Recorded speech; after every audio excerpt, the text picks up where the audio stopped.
Hello friends, स्वागत है आपका आपके अपने लीगल चैनल सोच पर प्रहार में।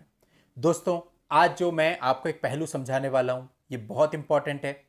कल मैं एक पिटिशन पर काम कर रहा था, उसी बिहाफ पर ये जो मेरा डिस्कशन हुआ उस पर बेस्ड ये वीडियो है।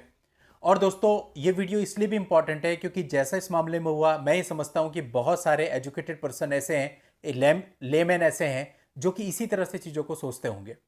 तो उनकी परेशानी कम करने के लिए वीडियो है। क्योंकि दोस्तों देखिए, आपको स्टेप ले रहे हैं और स्टेप में आप कंफ्यूज है ना, तो उस कंफ्यूजन को दूर करना बहुत जरूरी है। और पूरे देश में लाखों लोग इस चीज़ से सफ़र हो रहे हैं, तो इसलिए दोस्तों इस तरह के वीडियो बहुत ज़रूरी हो जाते हैं। आप आखिरी तक इस वीडियो में बने रहिएगा, डेफिनेटली आपको बहुत कुछ सीखने को मिलेगा। देखिए, जो हस्बैंड होता है ना, हस्बैंड कुछ मामलों में अपनी तरफ से कुछ केस फाइल करता है। वो केस आपका डाइवोर्स का हो सकता है, चाइल्ड कस्टडी का हो सकता है, कुछ मामलों में रेस्टिट्यूशन का हो सकता है, कुछ मामलों में एनलमेंट का हो सकता है।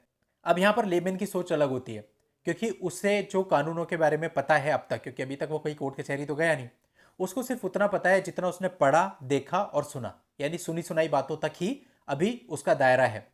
कोर्ट के अंदर प्रैक्टिकली चीजें कैसी होती है वो उसको नहीं पता। इसी वजह से यहाँ पे गलतियां होती हैं। देखिए, अब हम इसको एक उदाहरण से समझते हैं। आप मान लेते हैं कोई एनलमेंट ऑफ मैरिज का या डाइवोर्स का केस फाइल कर रहे हैं। अब जब इसकी ड्राफ्टिंग होती है तो इसमें सारे ग्राउंड्स इस तरह से लिखे जाते हैं कि आपको डाइवोर्स मिल जाए। फॉर एग्जांपल, आप क्रियोलिटी बता रहे हैं तो क्रियोलिटी के ग्राउंड उसमें बनाए जाएंगे। अब देखिए, बहुत सारे मामले होते हैं जहां आपकी शादी होती है। कोई भी देखो, शादी करने के बाद कोई वीडियो रिकॉर्डिंग करना चालू नहीं कर देता या ऑडियो रिकॉर्डिंग करना चालू नहीं कर देता। ना किसी को ये पता होता है कि आने वाले 4 महीने में मेरे साथ ऐसा होने वाला है। ना ही कोई बिल संभाल के रखता है। अगर कोई अपनी वाइफ को कहीं घुमाने ले जाता है, कौन बिल संभाल के रखता है? जनरली कोई नहीं रखता। कुछ मामले ऐसे होते हैं जहां पर हो सकता है आपने कार्ड से कोई पेमेंट कर दी, यूपीआई से कोई पेमेंट कर दी और आपके पास वो ट्रांजेक्शन सेव है, यानी उसे आप कह सकते हैं कि आपका एविडेंस है। अब दोस्तों, जब डाइवोर्स का केस बना, उसके अंदर मान लो हमने 20 पॉइंट क्रियोलिटी के डाले, क्रियोलिटी बेसिस पे हम डाइवोर्स के लिए जा रहे हैं। अब दोस्तों, पति का ये कहना होता है कि सर, इसके मेरे पास एविडेंस तो है नहीं। यानी जो आपने लिखा है, बात तो एक बार के लिए ठीक है, लेकिन इसका कोई एविडेंस तो है नहीं। यहां पे मैं आपको बताना चाहूंगा कि अगर आप ये सोचोगे कि केवल जिस चीज के एविडेंस मेरे पास है उसी चीज को मुझे लिखना है और जिसके एविडेंस नहीं है वो नहीं लिखना, भले ही वो सच है, तो दोस्तों कभी आपका केस चल ही नहीं सकता। क्योंकि अधिकतर मामलों में, बल्कि 90% मामलों में, हस्बैंड के पास जब वो केस दर्ज कराता है कोई एविडेंस नहीं होता। अगर आपकी वाइफ ने आपके साथ अब्यूज किया, जरूरी नहीं है आपके पास रिकॉर्डिंग हो और जरूरी नहीं है आपके पास कोई चीज हो, तो इसका मतलब तो ये हो गया फिर आप डाइवोर्स का केस ही फाइल नहीं कर सकते। ऐसा नहीं है। आप जो अपना केस फाइल कर रहे हैं, डिपेंड करता है आपने उसमें क्रियोलिटी के कितने इंसिडेंट दिखाए हैं और किस तरीके से दिखाए हैं। फॉर एग्जाम्पल, आपकी वाइफ आपके साथ अच्छा बिहेव नहीं करती, क्रियोलिटी है।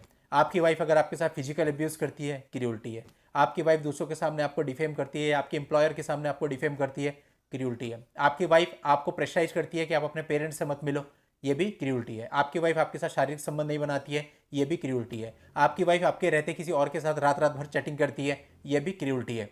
आपकी वाइफ आपको खाना बनाकर टाइम से नहीं देती है, ये भी क्रियोलिटी है। आपकी वाइफ आपसे बहुत ही एरोगेंट होकर के और गुस्से में हमेशा बात करती है, ये भी क्रियोलिटी है।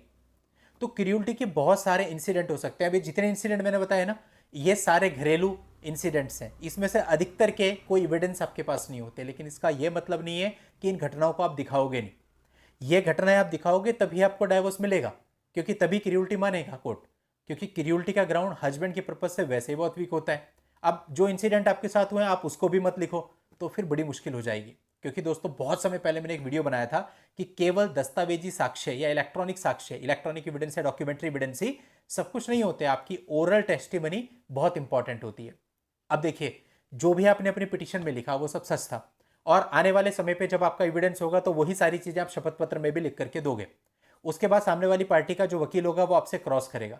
मेनली है आपको उस क्रॉस के लिए प्रिपेयर रहना है। कितना ही सामने वाला कैसे क्रॉस कर ले, अगर आप कॉन्फिडेंट हो, वो आपको हिला नहीं सकता। ठीक, ये आपके ऊपर होता है, क्योंकि वो सामने वाला टेक्निकल है, मास्टर है, मान लेते हैं उसमें। ये क्रॉस में आदमी कुछ भी निकालने की कोशिश करता है, आपको घुमाता है। उसके लिए आपको वेल प्रिपेयर रहना है, ताकि आपकी जो ओरल टेस्टिमनी कोर्ट में गई है वो परफेक्ट रहे। वो आगे पीछे ना हो जाए कि वहां कुछ बोला है और क्रॉस में कुछ बोल दें। अगर आपने ये बोला है कि मेरी वाइफ मेरे साथ क्रूरता करती है, मारपीट करती है, गाली गलौज करती है, लेकिन इसका कोई एविडेंस आपके पास नहीं है, और आपकी जो क्रॉस एग्जामिनेशन हुई उसमें भी आप अपनी इसी बात पे रहते हो, चाहे वो कहीं से कहीं घुमा ले, आप इसी बात पे रहते हो, जी गाली गलौज करती थी, क्रूरता करती थी, सब कुछ करती थी, आप अपनी स्टैंड से हिलते नहीं, तो कोई संभावना ही नहीं है कि आपका कोई नुकसान हो सके। आपकी ओरल टेस्टिमनी के बेस पे भी आपको डाइवोर्स मिल सकता है। बहुत सारे मामलों में ओरल टेस्टिमनी ही एकमात्र एविडेंस होती है।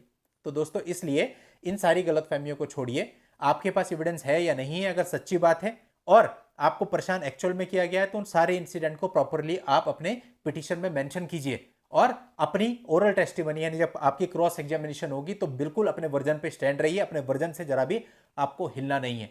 आपको डाइवोर्स डेफिनेटली मिलेगा। लेकिन दोस्तों अगर ये सोच करके आप इंसिडेंट ही मेंशन नहीं करोगे तो फिर आपको प्रॉब्लम हो सकती है। और दोस्तों इसके साथ साथ एक और चीज, इंसिडेंट्स मेंशन जरूर करने, लेकिन ऐसा भी नहीं करना कि अनावश्यक आप पिटीशन को बढ़ा दें।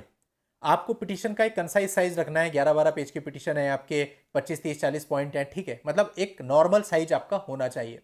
ऐसा नहीं है, मैंने बहुत सारे मामले देखे जहां पे 100-100 पेज की पिटीशन लिख देते हैं और उसमें टू द पॉइंट कुछ होता ही नहीं, कथा कहानियां होती हैं, उससे केवल आपको नुकसान होता है। तो वो भी आपको नहीं करना है। और ऐसा भी नहीं करना कि कोई इंपॉर्टेंट पॉइंट आप छोड़ देते हैं जो कि एक्चुअल में क्रियोलिटी है लेकिन आपने लिखा ही नहीं। तो मतलब एक बैलेंस की जरूरत है पिटीशन को बनाते वक्त। चलिए दोस्तों आज के इस वीडियो में इतना ही। नेक्स्ट वीडियो में नई जानकारी के साथ मैं आपसे फिर मिलता हूं। तब तक के लिए good bye and thank you for watching. Take care.